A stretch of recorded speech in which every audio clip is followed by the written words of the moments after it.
Hola a todos y bienvenidos nuevamente a este canal Medicina Encapsulada. Mi nombre es Valentina García y hoy vamos a hablar de los fármacos antiarrítmicos clase 1. En los primeros minutos voy a estar dando un repaso breve del potencial de acción. Si quieren ir directamente hacia los fármacos antiarrítmicos, adelante en el video.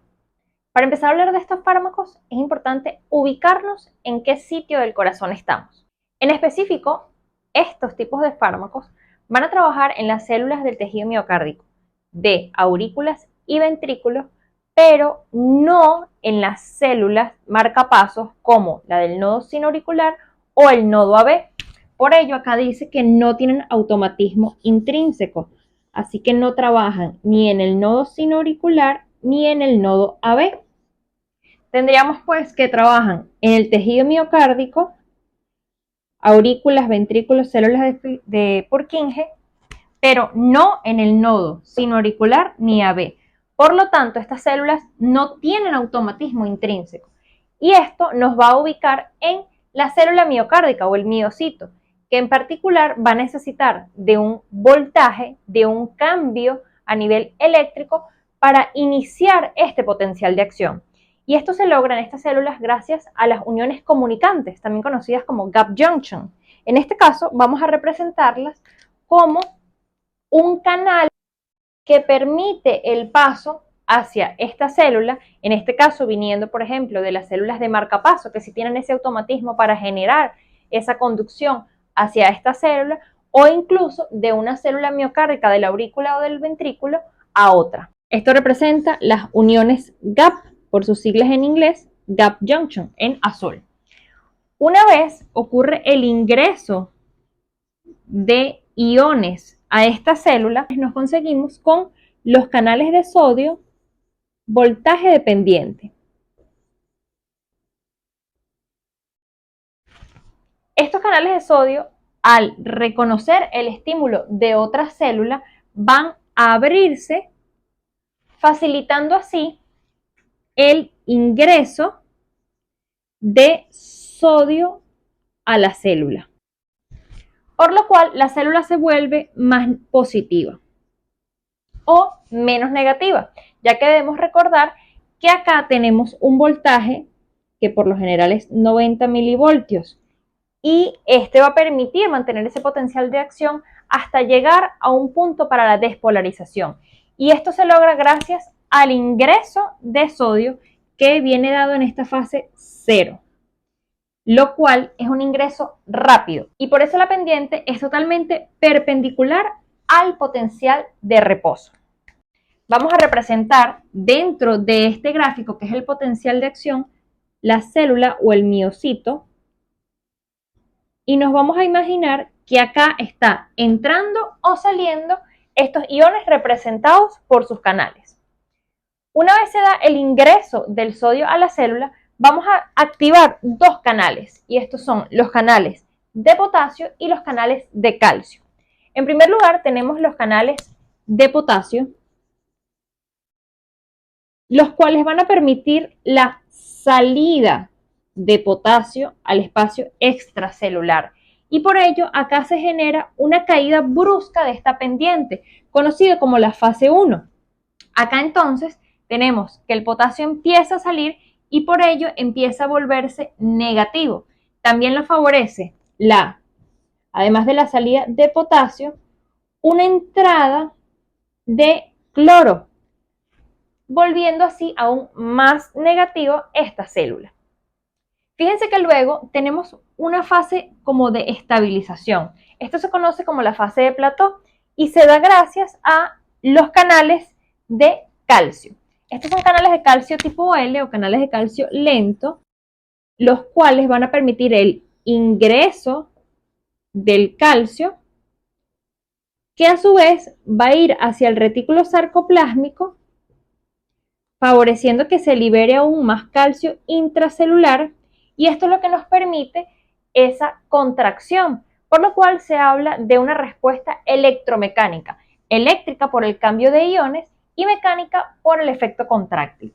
Entonces acá tenemos la entrada de calcio que está volviendo más positiva a la célula, y seguimos con la salida de potasio. Vamos a representar el cloro con otro color para no confundirlo con las corrientes de potasio. Igual esto es en esa fase 1 para permitir lo que se conoce como el notch, esta caída de la fase 0, de la pendiente, a la fase 1. Acá entonces llegamos a la fase 2, que se conoce como plató.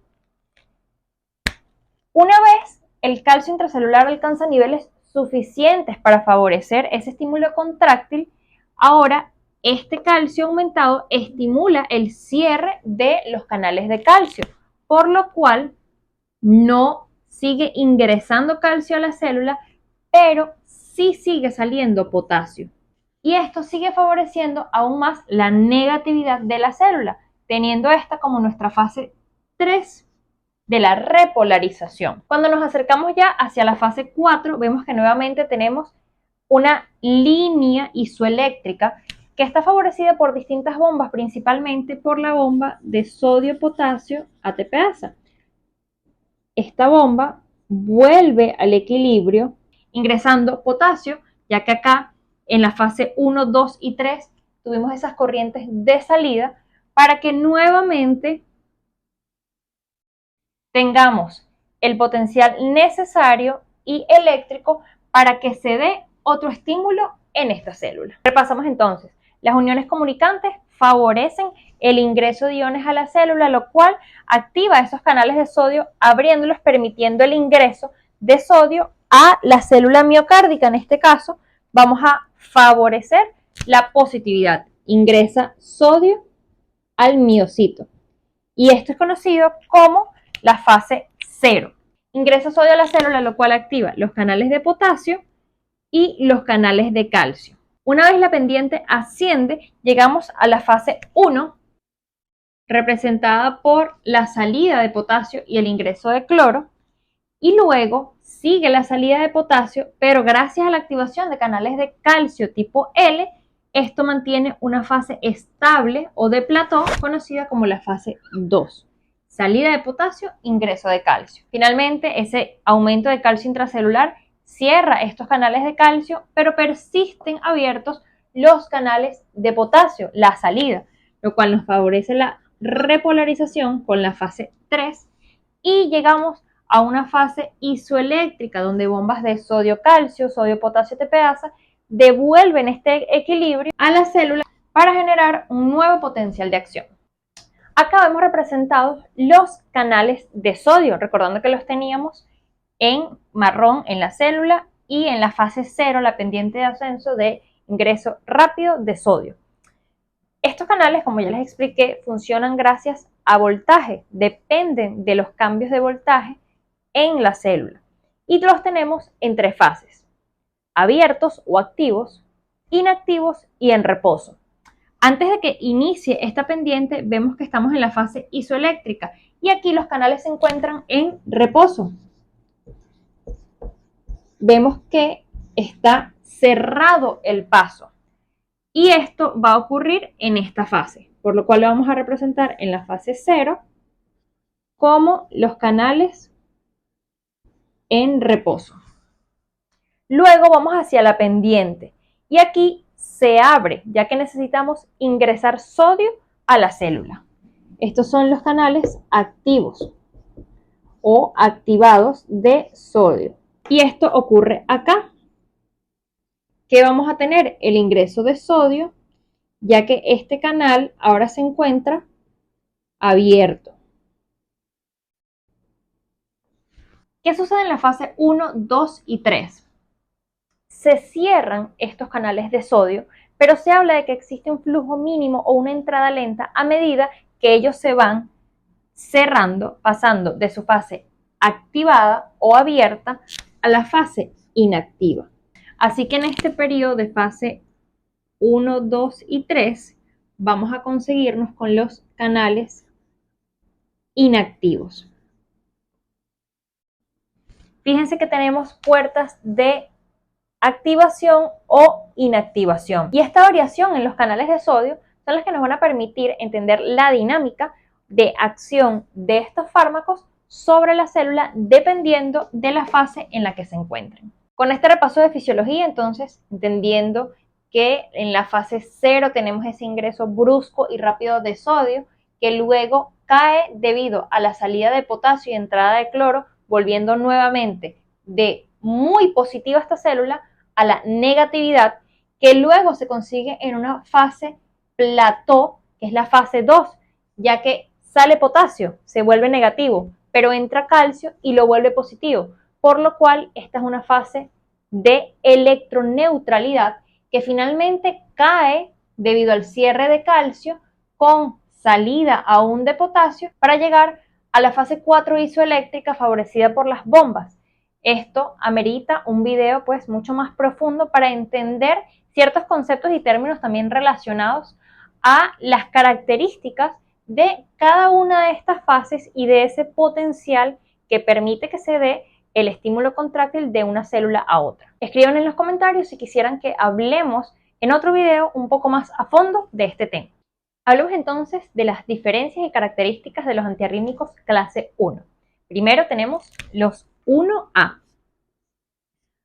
A pesar de que todos estos fármacos bloquean los canales de sodio, ellos van a tener características diferenciales que van a variar dependiendo de la afinidad a este canal. En el caso de los antiarrítmicos 1A, su afinidad es moderada por los canales de sodio y actúan sobre todo en esos canales de sodio activos, es decir, en la pendiente cero del ingreso o el influjo rápido de sodio. De esta forma, ya que su unión es moderada, van a tumbar esa pendiente de la fase 0, ya que bloqueando esa entrada de sodio van a disminuir el ascenso y el cambio de la electronegatividad. Una característica muy importante de los fármacos 1A, y por eso se los coloco en este color, es que ellos también bloquean los canales de potasio. Así que es afinidad moderada por los canales de sodio y bloqueo de la corriente de salida de potasio. ¿Dónde actuaba el potasio? Recordemos que desde la fase 1 empieza esa salida para llegar a la repolarización. Quiere decir que me va a afectar esta caída de la pendiente, por lo cual los fármacos antiarrítmicos clase 1A, además de bloquear los canales de sodio, bloquean los canales de potasio, alargando este periodo debido al bloqueo de potasio. Vamos con los fármacos 1B. Con respecto a la afinidad hacia los canales, también bloquean los canales activos, pero son muy potentes y tienen mayor afinidad por los canales inactivos. En este caso es baja afinidad por los canales de sodio, por lo cual se disocian rápidamente, se unen a él, pero de manera rápida lo dejan. Y un dato importante es que ellos funcionan muy bien en tejidos isquémicos. ¿Y a qué se debe esto y cómo lo relacionamos con los canales inactivos? Durante la isquemia hay un descenso y se ralentiza la despolarización. Esto ocurre por la falta de funcionalismo correcto de la célula. Y ya que hay una despolarización más lenta, se inactivan los canales de sodio, porque estamos en isquemia. De esta forma, en isquemia tenemos una mayor presencia de canales inactivados, ya que no tenemos la correcta oxigenación, y esto conduce a una despolarización lenta que inactiva los canales de sodio. Entonces, la pendiente en los fármacos 1B vamos a tener que no desciende tanto, ya que es muy breve su unión isodisociación, pero ella cae y es más corta que el potencial de acción normal. Así que estos fármacos tienen mayor afinidad por las células parcialmente despolarizadas. Es importante destacar que los 1A Al igual que todos los fármacos, también tienen acción sobre estos canales, pero fíjense cómo la del 1B es mayor.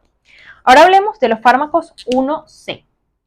Estos antiarrítmicos son conocidos como los de mayor potencia y mayor afinidad por estos canales de sodio. Así que es alta la afinidad por los canales de sodio, especialmente en el tejido His-Purkinje.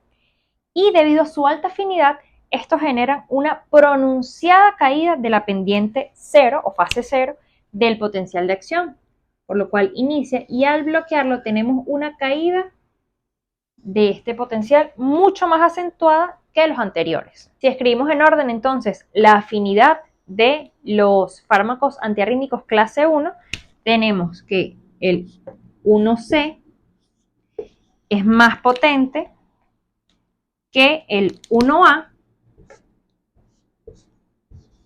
y el 1A más potente que el 1B.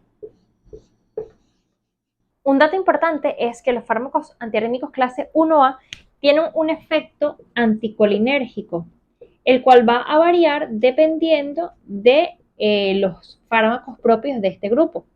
Este efecto anticolinérgico puede causar un aumento en la frecuencia cardíaca y un aumento en la conducción auriculoventricular. Este es un efecto antimuscarínico y también se habla de un posible bloqueo a los receptores alfa-adrenérgicos, lo cual conllevaría a una taquicardia refleja. Estos fármacos tienen un efecto variable en la duración del potencial de acción. No vamos a entrar mucho en detalle ya que esto es farmacología. Esta duración del potencial de acción varía dependiendo de la clase 1A, 1B o 1C. Podemos ver cómo el 1A prolonga la duración del potencial de acción, el 1B acorta la duración del potencial de acción y el 1C no presenta ningún cambio.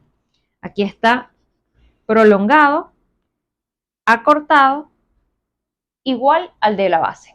Hablemos entonces de los fármacos 1A. Los fármacos 1A son la quinidina, la procainamida y la disopiramida. Con respecto a sus efectos anticolinérgicos, la quinidina es moderada, la procainamida es muy leve o débil y la disopiramida tiene mayor potencia anticolinérgica. La quinidina suele producir sinconismo y esta es una reacción por intoxicación de la quinina, este compuesto, que causa trastornos visuales, tinnitus, mareo, dolor de cabeza, náusea, cefalea y trastornos gastrointestinales. La quinidina también puede causar hipotensión, prolongación del QRS, alargamiento del intervalo QT y síncope. La hipercalemia potencia el efecto de la quinidina y la hipocalemia lo disminuye. Y una interacción de esta droga muy importante es que desplaza la digoxina de sus sitios de unión a tejido, por lo cual aumenta la toxicidad. La procainamida se metaboliza a través de acetilación hacia un metabolito activo que es el N-acetilprocainamida. Y algo muy importante con la procainamida es que los acetiladores lentos, que es un defecto pues de este proceso de metabolismo, van a poder generar lupus eritematoso sistémico inducido por fármaco. Y por ello es que debemos recordar que esta droga puede causar lupus, el cual se revierte al detectar que este es el causante de las manifestaciones propias de esta patología. También la procainamida tiene un efecto de supresión sobre la médula ósea, por lo cual causa trombocitopenia y agranulocitosis. Y en el caso de la disopiramida, es la que tiene mayor efecto anticolinérgico y además efecto inotrópico negativo. Continuamos con los fármacos tipo 1B, los cuales aumentan ese umbral de excitación, pero disminuyen la excitabilidad en el tejido hipóxico. Recordando entonces que debido a esta pendiente rápida y caída por la disociación debido a una baja afinidad a los canales de sodio, vamos a prolongar la diástole, prolongar el tiempo de recuperación. Fíjense que, a diferencia de este potencial de acción, que es el que tenemos de base, la duración es menor, pero la recuperación se alarga. Y esto se da gracias a esa alta afinidad y mayor potencia en los canales inactivos que ocurren desde la fase 1 hacia la tercera. Acá tenemos fármacos como la lidocaína y la mexiletina. En el caso de la lidocaína podemos tener alteraciones del sistema nervioso central, de las cuales debemos estar pendientes, como por ejemplo convulsiones. Y este fármaco solo se utiliza para trastornos del ritmo en los ventrículos, es decir, no va a estar indicada en alteraciones de las aurículas. Se usa posterior a infarto de miocardio, también en cirugías de corazón abierto, y esta droga de manera intravenosa es útil para saltarnos el efecto del primer paso del metabolismo.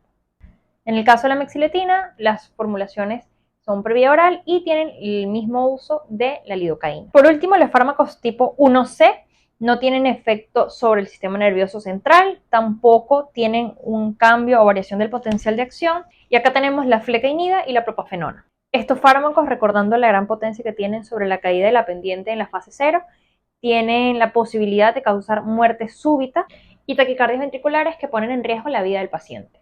Este fue entonces un repaso de los fármacos antiarrítmicos clase 1, recordando que actúan sobre los canales de sodio voltaje dependientes, van a tener diferentes mecanismos de acción a pesar de que todos utilizan el mismo target debido a la afinidad, generando gráficas distintas de los potenciales de acción, recordando también ciertas características importantes, por ejemplo, la quinidina, la cual puede causar sinconismo, reconocer esos efectos adversos debido al uso de este fármaco en el paciente. Recordar también que la procainamida es un fármaco que puede inducir lupus eritematoso sistémico debido al uso de este fármaco.